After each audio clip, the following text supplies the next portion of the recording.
I love this man with all my heart, but I recently learned that he never told them that we got engaged. I've been trying local coffee shops the past few months rather than my usual run and tried a new one. His late wife's sister worked there, and other than being awkward, she did a double take of my engagement ring and looked really unhappy. I didn't mention it and left. My fiancé told me that she kept messaging him on social media about it, and I wasn't happy that he kept it a secret. He apologized and was very depleted by it all. He said that he didn't want to hide me, but he didn't want to hurt them either, and that both of us were a huge part of his life. I understand that and let him off the hook slightly, just told him to be upfront with them from now on. That was that. At least so I thought. A week ago, on Sunday, I got a message from the 24-year-old asking if I was happy with myself, that I would never replace his late wife, and that if she was still alive he'd choose her over me every time. She even said that he only kept me around for my money and something to stick his schlong in. I ignored it, but I can't say that it didn't affect me. When you're in my position, all these points are ones you have to work through, and it's not easy to get over those insecurities. It feels like a knock in the teeth when they're used against you. I mentioned it to him and he comforted me and reassured me. He said he'd set boundaries with her, I'd never have to hear from her again. Fine by me. That was until I found my car with her and grave robber smeared in red paint on the side of it. I had saved for this car for a year and it was expensive, very expensive. The tires were slashed and the windows cracked. I asked the store a few doors down for their CCTV camera footage of that night, but it was blurry and didn't catch much. It did manage to catch half a license plate though, and the color and make of the car. It was his late wife's youngest sister's car. I told him I was filing a police report and he asked me to hold off until he talked to them first. I told him no, but I would if they paid for the damages and apologized to my face. He set up the meeting for last night and it didn't go well, to say the least. Everyone was shouting. The sisters told me they, yes both of them, had nothing to be sorry for and that I should leave their family alone, including my fiancé and their family. He told them that it wasn't fair to him to be lonely forever and that he'd hoped they'd be supportive of him finding love again. They told him he was betraying his late wife and that he never loved her if he'd marry someone else.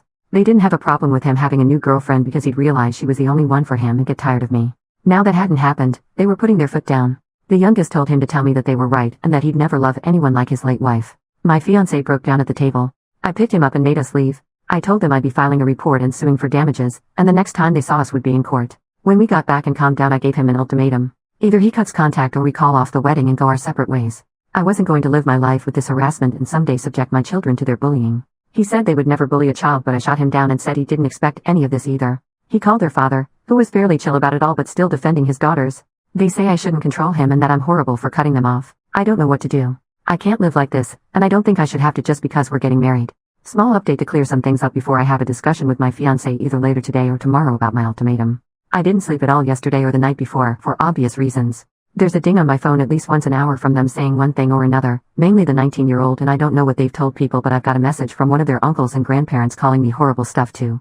So obviously they've been spreading what's happened this week and twisting it. I haven't blocked them because I want to gain as much evidence as I can for the inevitable case. Regardless of any outcome with my fiancé, I will be suing and filing a criminal case for harassment and vandalism and looking for a restraining order. I just haven't had the mental fortitude to do so yet. I'm hoping my fiancé will help me.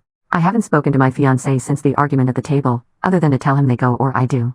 It was my choice to give him a couple days space to come to terms with everything, and I will contact him when I'm ready. All of this, from the first message till now, has been a week. It's a huge weight to contemplate leaving people you've known for 15 years and who you grew up with. He did set hard boundaries with a sister from the coffee shop, as I've seen the messages. He said, paraphrasing, "You have no right talking to my fiancé at all if this is how you're going to behave. She doesn't deserve this and you've gone too far. Why are you being like this?" And she responded with more name calling and back and forth. He ended by saying not to message me again and to make sure everyone else does the same. I was happy with that.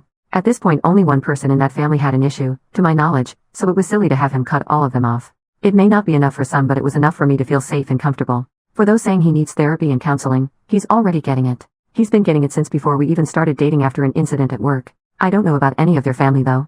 The first time I had a conversation with any of them was that night. Some people are wondering what his late wife died of, and it was a botched weight loss surgery where she died of sepsis. People were wondering if he was somehow the reason behind the surgery, hence the family's insane reaction, but he was not in the slightest. He likes bigger women and wouldn't pressure something like that onto her, speaking from experience. I also want to clear up the not calling the police about the car thing. It was entirely my idea to not file charges in exchange for a face-to-face apology and damage payment. He only wanted me to wait so that he could talk to her to see if she regretted it and then have her father pay the damages. At the time, we thought it was just the 19-year-old that smashed up my car, not both daughters. Neither of us wanted to ruin her life. When I found out it was both of them, it was full steam ahead. Thank you all for your messages and hopefully I'll have a positive update for you tomorrow.